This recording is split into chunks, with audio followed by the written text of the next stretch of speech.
दोस्तों अज जेका तव्हांखे आखाणी ॿुधाए रहियो आहियां उहा आहे हिकिड़ी ग़रीब काठेर जी, जेको बाद में बादशाह थींदो आहे।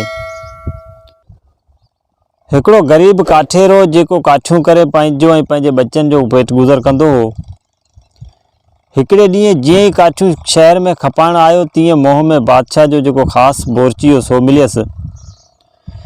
हिन जूं काठियूं जेके हुयूं से सुठियूं हुयूं, सो बोरची चयसि त इहे काठियूं शाही बोरची खाने ते हली लाहे।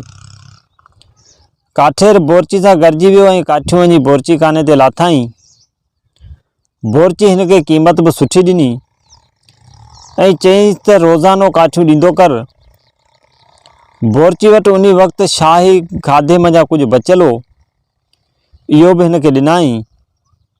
काठेर वीचारे जे करे बादशाही खाधो चखियो सो हैरत में पइजी वियो ऐं बोरची खे चयईं त हीउ त को वाह जो ताम आहे, हिन ते ख़र्च बि त तमामु ॾाढो थींदो हूंदो। बोरची चयसि त हीउ खाधो ख़ासि बादशाह खाईंदो आहे, जेकॾहिं तोखे अहिड़ो ताम खाधो ढोह ते खाइणो आहे त ओतिरा पैसा ॾे त तोखे बि अहिड़ो ताम करे तयारु ॾियां। काठेर चए त रुॻो आऊं खावां ऐं मुंहिंजा बच्चा न खाइनि, इहा ॻाल्हि त सुठी कोन्हे। तंहिं करे लेखो करे ॿुधाए त केतिरा पैसा लॻंदा जो असां सभई हिकु भेरो हीउ ताम खाई ढोह करियूं। ॿियो त मूं वटि कुझु बि कोन्हे, बाक़ी रोज़ानो 2 भरियूं काठियुनि जूं आणींदुसि। हिकु भरी जो तोखां पैसा वठंदुसि ऐं ॿी भरी तो वटि अमानत रखंदुसि। पोइ जॾहिं इहे पैसा पूरा थियनि तॾहिं तूं असांखे इहो खाधो तयारु करे ॾिजांइ त हिकु भेरो मां ऐं मुंहिंजा बच्चा इहो खाधो खाई ढोह करियूं। बोरची हिन खे चयो त चङो, तूं पूरा 12 महीना रोज़ानो हिकिड़ी भरी अमानत रखंदो वञ। 12 महीननि खां पोइ तुंहिंजा पैसा एतिरा मूं वटि थी वेंदा जो तोखे हिकिड़ो देगिड़ो उन ताम जो तयारु करे ॾींदुसि। काठेर इहा ॻाल्हि ॿुधी सिधो पंहिंजे घर आयो ऐं घर जे भातियुनि सां अची ॻाल्हि कई त अॼु मूं बादशाही ताम जा 2 टे गिरहा खाधा आहिनि, पर उन्हनि जी कहिड़ी ख़बर करियां। शाही बोरची सां सलाह करे आयो आहियां त हिकु दफ़ो असीं इहो ताम खाई ढोह करियूं, पर उन लाइ तव्हां सभिनी खे मूंसां गॾु 12 महीना काठियूं करणियूं पवंदियूं। काठेर जी भातियुनि बि इहा ॻाल्हि क़बूल कई। पोइ रोज़ानो घर जा सभई भाती ॾाढे शौक़ सां काठियूं करण लॻा ऐं ॾींहं ॻणण लॻा। वक़्तु गुज़रंदो रहियो। आख़िर ख़ैर जा 12 महीना बि गुज़रिया।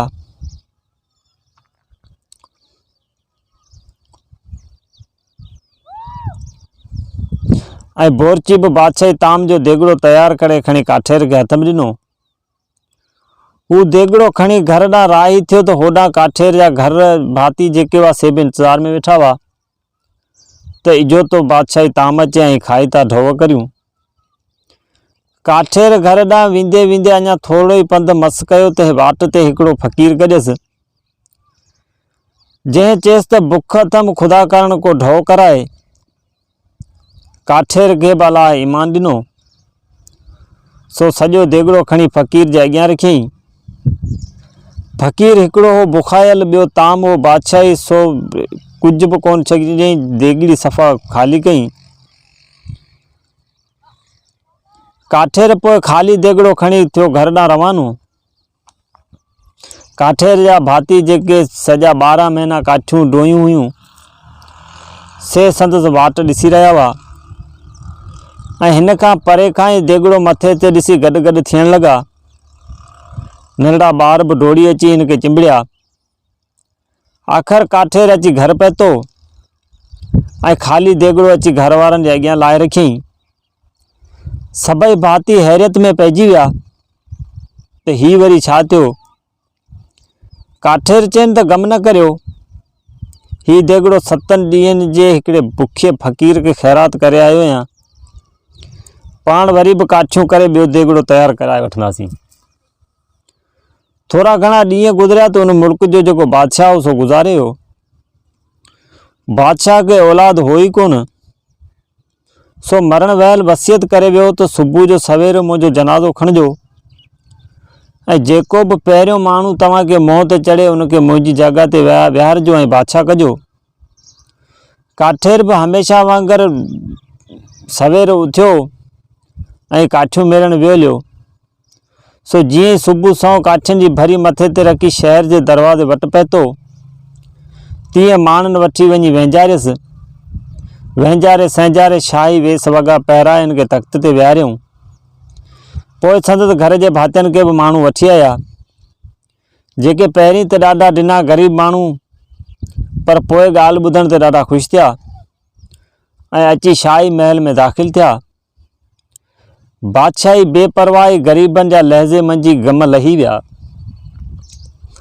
काठेर बादशाह ॾाढे सुहिणे नमूने सां हुकूमत हलाइण लॻो, पर संदसि राणी अञा अंगल करणु शुरू कया ऐं विच दरिया में महल ठाराए वेही रही। हिकु भेरे दरिया खे अची चाढ़ थियो, सो हिन बि महिलात मां बीठे दरिया जो दीदार कयो। दरिया में हिकिड़ो जहाज़ किथे वीचारो ॿुॾी वियो हो। उन जो हिकिड़ो माण्हू लुड़ंदो लुड़ंदो लहरनि जूं लपेटूं झलींदो अची राणी जी महिलात वठां चढ़ियो। राणी हिन शख़्स खे ईअं ई लुड़ंदे गोता खाईंदे ऐं हथ पेर हणंदे ॾिठो, सो खेसि इहो तमाशो थी आयो ऐं बादशाह खे चयईं त रोज़ हिकिड़ो माण्हू फिलाणे हंधा दरिया में फिटो कयो वञे, जेको इहो ईअं तरंदो तरंदो हिते अची पहुचे त मां बीह मज़ो ॾिसां। वीचारे काठेर बादशाह उन कम खां ॾाढो नटायो त इहो ज़ुल्म आहे, ईअं न कर। मन राणी उन ॻाल्हि तां लही वञे, पर राणी पंहिंजे हथ तां न लथी। आख़िर बादशाह इहो हुकुम जारी कयो। पोइ रोज़ानो हिकिड़ो माण्हू दरिया में उछलायो वेंदो हो। के त तरी अची राणी जी महिलात खां चढ़ंदा हुआ, पर घणा वीचारा ईअं ई विच दरिया में ॿुॾी वेंदा हुआ। माण्हुनि जो हीउ हाल ॾिठो सो मंझंदि अची नाराज़गी पैदा थी ऐं चौ तरफ़ बादशाह लाइ बददुआऊं शुरू थी वयूं। हिकु दफ़े सॼे मुल्क जा माण्हू गॾिजी बादशाह वटि लंघे आया ऐं अर्ज़ु कयाऊं त हीउ वॾो ज़ुल्म आहे, इन जो को तदारक कयो वञे, न त मुल्क में बग़ावत थी पवंदी। ॿिए ॾींहुं काठेर बादशाह पड़ो घुमायो त अॼु असांजो वॾो शहज़ादो दरिया में घिड़ंदो, ॿिए ॾींहुं ॿियो शहज़ादो, टे ॾींहुं टियों शहज़ादो। अहिड़ी तरह जेसिताईं असांजा शहज़ादा सलामत आहिनि तेसिताईं इहे ई राणी खे इहो तमाशो ॾेखारींदा।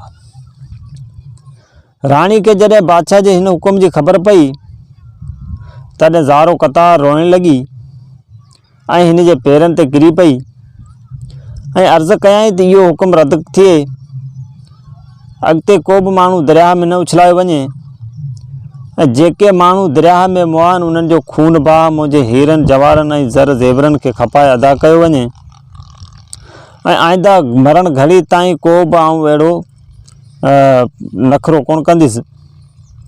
काठेर बादशाह पोइ राणी जो चवणु वठी पंहिंजे हुकुम खे रद्द कयो ऐं रैयत सां अहिड़े नमूने अदल इंसाफ़ सां हलियो जेको सॼी उमिरि माण्हू खेसि दुआऊं ॾींदा रहिया।